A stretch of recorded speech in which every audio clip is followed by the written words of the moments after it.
Na jioni njema mpenzi mtazamaji, Jumanne ya leo tarehe 20 mwezi ni Februari mwaka 2024. Popote pale ulipo, karibu tujumuike kwenye awamu nyingine tena ya kipindi Jukwaa la KTN. Ilivyoada kila Jumanne huwa ni Elewa Sheria. Leo je mtazamaji, tunataka kuelewa sheria ipi?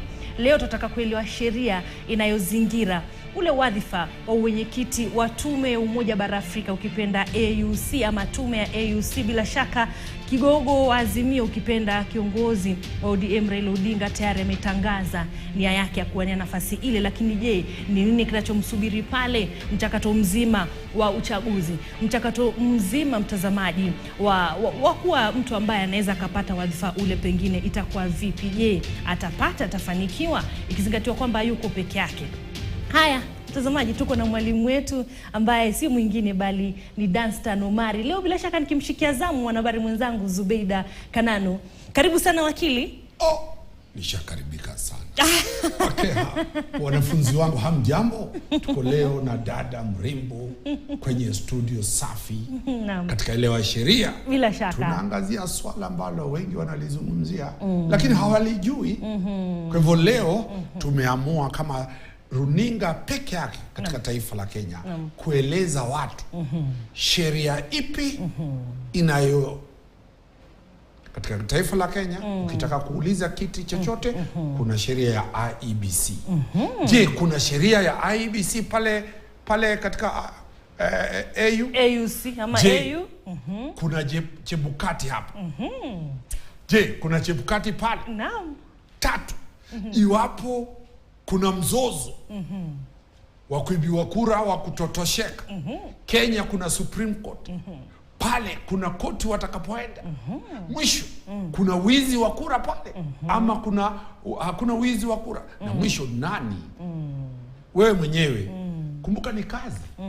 Je, wewe Omari, je wewe wa kesho unaweza apply ile job? So ni vipi wewe mtu ambaye anataka ile kazi? Ni taratibu zipi ambazo zitafuatwa? Hayo ndiyo mambo leo. Bila shaka mtazamaji, tuandamane hadi tamati. Mimi ni Cecilia wa kesho Mathuva. Moja kwa moja twende kazi. Wakili, haya, wadhifa ndio huu. Wadhifa wasalia wazi Musa Faki wa Chad atakapokuwa akiondoka. Je, tuanze na uundwaji wa hii tume. Kwanza kabisa, yaundwa vipi? Majukumu yake kwa kifupi tu, na utofautishe kidogo tu na ile AU, kusije kuwa na mkinzano hapa.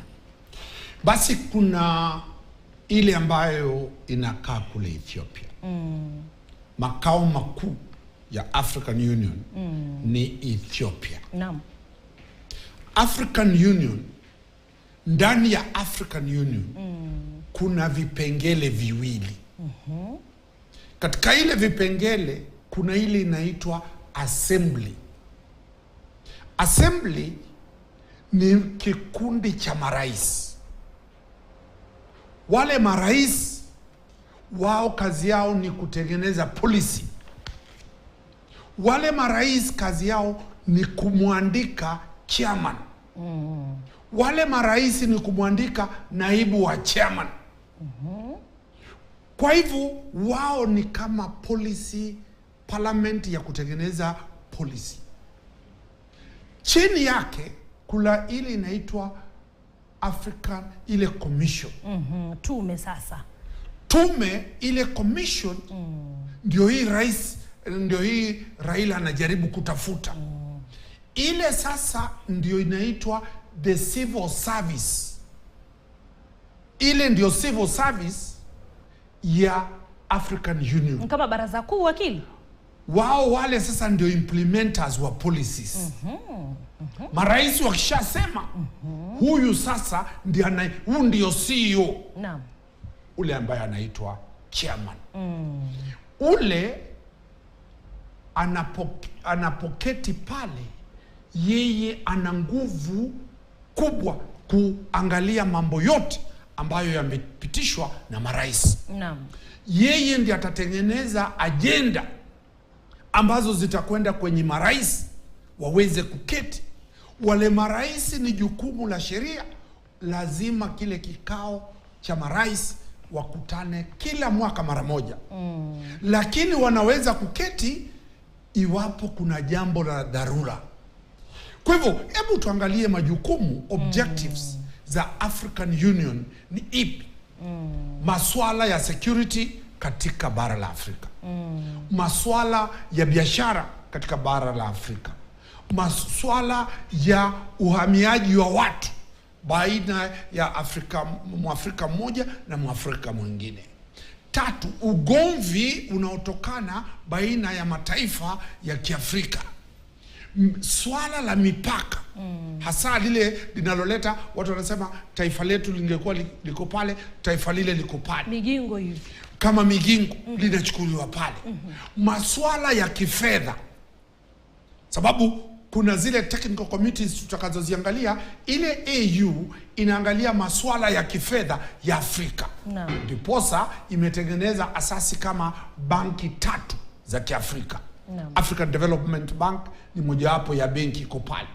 Maswala ambayo yanahitaji suluhu ya kisheria, wametengeneza kitu kinachoitwa Pan African Court of Justice ambayo inakaa pale Banjul. Kuna koti. Bunge ambalo litatengeneza sheria ambazo zitapitishwa na wale marais watakapoketi, ile nimesema assembly. Kwa hivyo ule ambaye atakuwa chairman, yeye ndio CEO wa hizi mambo zote. Kumbuka katika ile African Union wameweka kitu kama Vision 2030 ya Kenya. Afrika itakwenda wapi? Wametengeneza kitu kinachoitwa ile ambayo inaitwa Vision 2063. Ambapo Afrika by the time itafika 2063, kulingana na mawazo na wale ambao wanaangalia ile vision, wanasema kwamba Afrika itakuwa imepita Marekani, imepita Europa, imekuwa ndio bara ambalo linaongoza kifedha, bara ambalo limeongoza kiafya, bara ambalo limeongoza kulingana na kupeana maji, bara ambalo wale ambao wanaitwa ni Waafrika watakuwa wanaishi living standards ambazo ni za juu. Kwa hivyo kwa sababu zile, kila taifa imepewa majukumu fulani ambayo lazima itimize kulingana na muda fulani. Kwa mfano kama ni passport, kama ni kufanya universal health care. Kwa hivyo ile vision, ule atakaye sasa tafuta hii kazi, Raila anaitafuta, basi lazima asukume African Union kuelekea kupata ile vision ya 2063. Kwa hivyo hilo ndio jukumu, the bigger objective ya African Union. Maana yake ni nini? Na tukiwa basi hapo tuangalie kuhitimu basi. Mzungu atasema qualifications. Ni zipi? Yule ambaye anataka kuania, tufahamu kwamba kwenye kipindi mhula uliopita Amina Mohamed aliyekuwa waziri wa michezo humu nchini alijaribu kuania, hakufua dafu na alikuwa balozi. Sijui hapa itakuwaje kuhitimu. Jambo la kwanza, wewe kama Mkenya huwezi fanya application ya hiyo kazi. Taifa moja la Afrika ndilo lina jukumu la kufanya application kwa niaba ya mtu wao. Kwa hivyo sio wewe. Raila Odinga hatafanya application kama Raila Odinga. Taifa la Kenya litaketi na likubaliane ni Mkenya yupi ambaye watasukuma application yake pale. Kwa hivyo Raila Odinga, ikiwa taifa la Kenya halitakubali kwamba yeye anasukumwa kama Kenyan representative, basi hatafikisha pale. Kwa hivyo jukumu la kwanza ni kwamba taifa lako liweze kukubali na lichukue jina lako pale. Ile jina ikifika pale, itahitajika sasa ufanye application kwenda African Union. Kuna jopo linaloitwa secretariat. wale ambao ni watu wa mkono, wale tunasema watu wa mkono wale.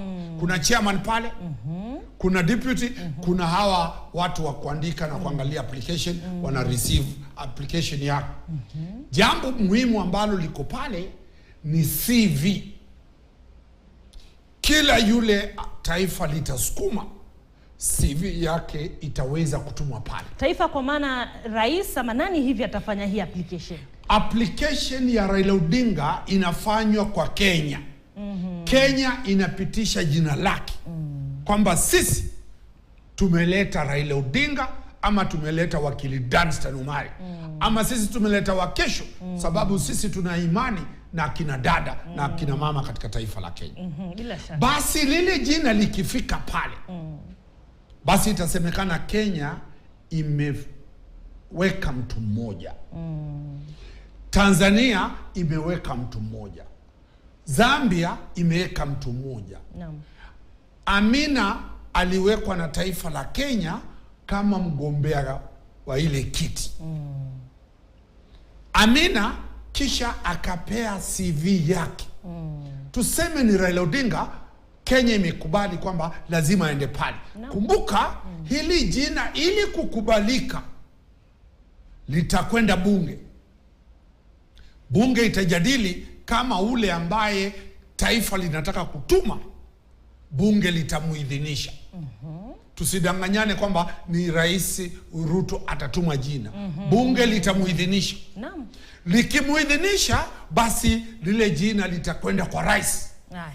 Sababu rais ndiye anaketi pale, atatuma lile jina officially kama rais wa Kenya kwamba taifa la Kenya limempendekeza Raila Odinga. Naam. Majina yamekuja 10. Wale watakaotumwa 10 wataambiwa sasa wafanye application. Wapeane CV yao. Ile CV Raila Odinga, kama yeye ndio tutakayemtuma kama mgombea kiti wetu wa Kenya, itaangazia maswala ya Vision 2063. Yeye kama Raila Odinga ameweza kufanya nini katika taifa lake ambalo linaweza badilisha Afrika mzima. Naam. Ndiposa wengi wa wale ambao wamechukua hizi nafasi za chairman wamekuwa ni marais, wamekuwa ni prime minister, wamekuwa ni mawaziri. Sababu kitu cha kwanza lazima ule aonyeshe kwamba amefanya kazi ya umma, public work.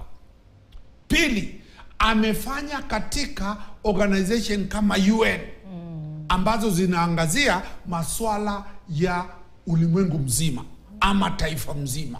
Lazima aonyeshe kwamba amewahi kufanya kwenye asasi za madola. Kwa hivyo ile ndio wanaangalia, wewe umefanya nini? Raila atasema either alikuwa waziri, amekuwa prime minister, amekuwa mgombea mwenza, ametengeneza chama cha ODM. Ile ndio itakuwa CV yake. Amekuwa kwa AU kwa masuala ya miundo msingi pia. Ile CV yake itafika pale. Ile CV ikifika itasambaswa kwa wale maraisi 50 na kitu ambao ni wanatengeneza assembly ile. Kisha ile CV itawekwa wazi kwa kila mwananchi wa Afrika. Watu waambiwe lete memoranda. Lete memoranda ya kusema kati ya hawa ambao wamequalify, kama vile tunafanya tu hapo. Kesho waziri, waziri jina linaenda bunge, watu wanaambiwa lete memoranda. Kisha watu wataangalia Raila Odinga sio katika bara la Kenya peke yake, bara la Afrika. Kisha watu katika ulimwengu mzima watapeana opinion zao. Sababu huyu ndiye atakayezungumza sauti ya bara la Afrika.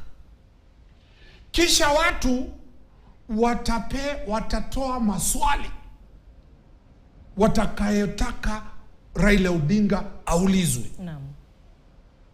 Siku inatangazwa ambapo sasa kutakuwa mjadala kama ule mjadala tuliokuwa nao wa Raila Odinga na William Ruto. Ule mjadala wa Martha Karua pamoja na Gachagua. Mjadala utakuwa virtual. Utakuwa available kwa kila mwananchi wa bara la Afrika. Ule mjadala, wale ambao watakuwa pale wataulizwa maswali. Na maswali yale yamewekwa kwenye vitengo tofauti tofauti. Kisha ule moderator, wale majournalist kama wa Kesho na akina, sababu wanajua kwamba sisi ndio tunaelewa hili swali, wa Kesho na ule ambaye Zubeda watabebwa pale waende kuwa ndio majournalist wa kuwauliza wale maswali na kupeperusha yale yote. Najua Elewa Sheria itakuwa wazi. Sisi tutakuwa hapa tukiangalia wale wakimenyana. Bila shaka. Wananchi watauliza hawa watu maswali. Kisha wale ambao ni watu ambao wamewekwa pale, majaji wanaendelea kuweka kiini. Basi wale watapiga kura. Ni nani wanafikiri anahitaji ile kazi. Kwa hivyo usifikiri ni kazi rahisi. Ile ni kazi ya wacha ile yangu nilimenyana ya DPP. Hii ni kazi unamenyana Afrika mzima. Afrika mzima, bara Afrika. Sasa kisha jina litakalopita sasa litaletwa kwa marais, kwa assembly. Assembly ni marais. Wale marais lazima wapige kura. Kupiga kura ili kushinda lazima kwanza quorum ni theluthi mbili, 2/3. Ndio quorum ya assembly. Rais Ruto atakuwa pale ndani. Marais wote watakuwa pale ndani. Watampigia kura yule ambaye atashinda. Kisha akipata theluthi mbili, 2/3, ataapishwa kama chairman wa African Union. Kwa hivyo ni mchakato mkubwa sana. Mchakato mzima. Sio rahisi. Iwapo kutakuwa watu wawili ama watatu, kila mmoja amepata 1%, mwingine amepata 2%, mwingine amepata 1 vote, basi wale wawili ambao ndio number 1 na number 2 wataenda kwenye raundi ya mwisho kupiga kura bila tunavyopiga hapa. Basi maraisi ndiposa waweze kuamua. Je, nini kinachohitajika zaidi ya mambo yale? Katika ile katiba ambayo tuko hapa ya African Union, kamera ataiona pale, ile African Union elections wanaiona pale. Tumeiweka kwamba kuna sheria za kupigisha kura kule. Kuna sheria tuko nazo hapa kwenye Elewa Sheria. Watu wanafikiri sisi hatuzipati. Kuna sheria za kupigisha kura. Kisha kuna katiba yao ambayo inasema haya tunayoyasema hapa. Jambo liko pale ni kwamba katika sheria zao wamekubaliana mambo ya kwamba kiti hiki kitapeanwa kwa misingi ifuatayo. Moja, competence. Nani ambaye ana uwezo wa kufanya hii kazi. Namba 2, gender.